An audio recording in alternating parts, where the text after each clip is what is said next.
Today we have with us a group of students among America's best. To you, we say, we have only completed a beginning. We leave you much that is undone. There are great ideas undiscovered, breakthroughs available to those who can remove one of truth's protective layers. It is clear from these rarely seen colour television pictures that the crew of Apollo 11 brought a high-resolution colour video camera with them on their mission. Yet the only pictures broadcast live from the moon's surface were these from a low-definition black and white camera. In fact, the networks complained because in addition to this, they were forced to shoot the images, second generation, off of a projection TV of the technology of 30 years ago, and were not even allowed to take a direct feed, which further degraded the quality and clarity of the images. From an analytical standpoint, photographic anomalies have to be sought out with an understanding of lighting and shadows. The most straightforward is simple. When objects are lit solely by the sun, as all the scenes on the moon were said to be, after all, lighting equipment was not only impractical, it was unnecessary in bright sunlight, then all shadows, regardless of the landscape, will run parallel with one another and never intersect, as shown by this example. In these seldom seen photographs, obtained from a rarely used auxiliary NASA archival site, it is clear that these scenes were lit with artificial light. These shadows, which are cast at different angles, are evidence that a second light source is being used. In addition, the sun would not cause an isolated hotspot like this, only an artificial light would. Again, intersecting shadows and another hotspot. And again. And again. In this magnification of an Apollo photograph, a rock, very likely a papier-mâché prop because of the crease here, is categorized with the letter C. In later releases of the same picture, the letter is gone, probably airbrushed out. On the moon, the astronauts' only source of light was the sun. They had no extra lighting, no flashes, no things like that. Yet in this photograph from Apollo 14, the shadows are cast in different directions, suggesting multiple light sources. The shadows cast by the rocks in the foreground should have been east-west, like the lem shadow. And in this photo from Apollo 17, again the shadows are pointing in different directions. Outside in sunlight, shadows always run parallel with one another, so the shadows will never intersect. Conspiracy theorists say it's not just the shadows that indicate the use of additional lights, but what has been photographed in the shadows. For example, here's an astronaut who descends into a huge shadow cast by the lunar module. Yet his entire body is still visible. How is it that he is not shrouded in darkness? Here's the same maneuver from another Apollo mission. Again, the astronaut is brightly lit in what is obviously dark shadow. And in this picture, the sun is directly behind the astronaut. His figure should be a silhouette. Yet even the smallest characteristics of his suit are recognizable. It seems like he's standing in the spotlight. And I can't explain that. That escapes me. Why? And finally, in this picture with the sun behind the lunar module, the front of the craft is clearly visible. The words United States are crisp and clear. How could these backlit pictures be so detailed? It's because there's more than one light source, which means they're not on the moon. It has been estimated that as many as 20% of Americans believe we never went to the moon.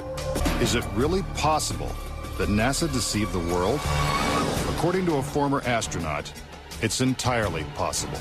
Regarding the Apollo mission, I can't say 100% for sure whether these men walked on the moon. Bill Casing was an analyst and engineer at Rocketdyne, the company that designed the Apollo rockets.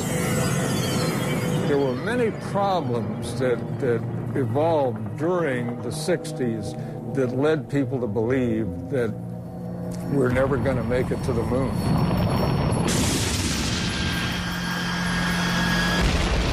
Casing observed that despite the clarity of deep space, the stars were missing from the black lunar sky.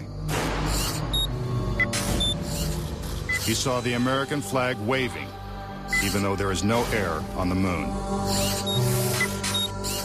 And he discovered that there was no blast crater beneath the lunar lander, where its powerful rocket engine had fired.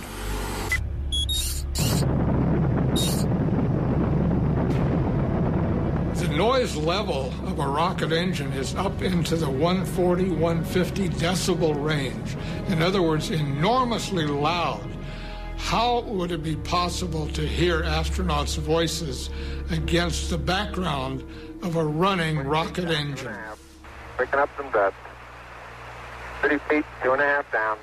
Straight shadow. 4 forward, drift into the right a little. Contact light. Okay, engine stop. Is this evidence that the footage is actually fake? A sequence shot in a controlled environment here on Earth? Just months before this historic landing, a prototype LEM was flight tested at Ellington Air Force Base. While NASA cameras record the test flight, Neil Armstrong struggles to control the unwieldy craft. Then, at approximately 300 feet, the lander flies wildly out of control. At the last second, Armstrong ejects.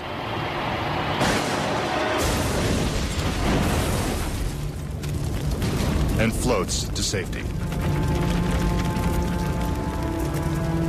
If the lander was so unstable and difficult to fly in the controlled environment of Earth, then how could the LEM land 6 times flawlessly in the alien environment of the moon? The LEM had a single engine mounted dead center, and then they had little push jets, thruster jets, a couple of them up on top. This was supposed to control their attitude as they came down. Well, I'll tell you a secret. The instant you moved your tail in that cabin an inch, you would change the load pattern, it would begin to tilt, and it would start that thing spinning.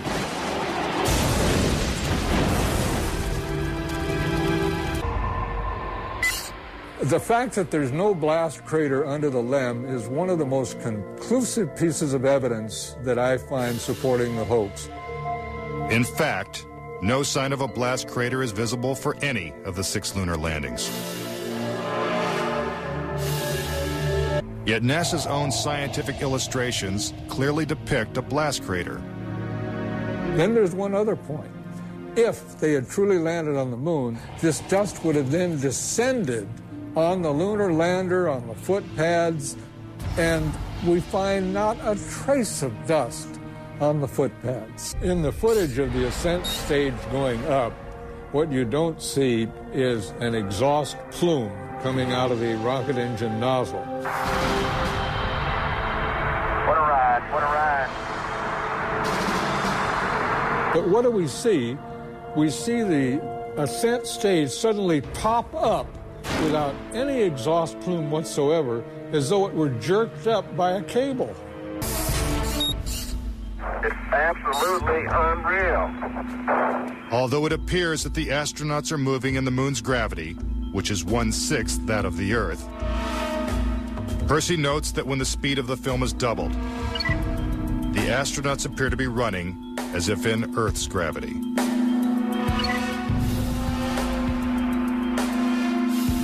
Also, when the footage of the lunar rover is doubled in speed, it looks as if it's driving here on Earth.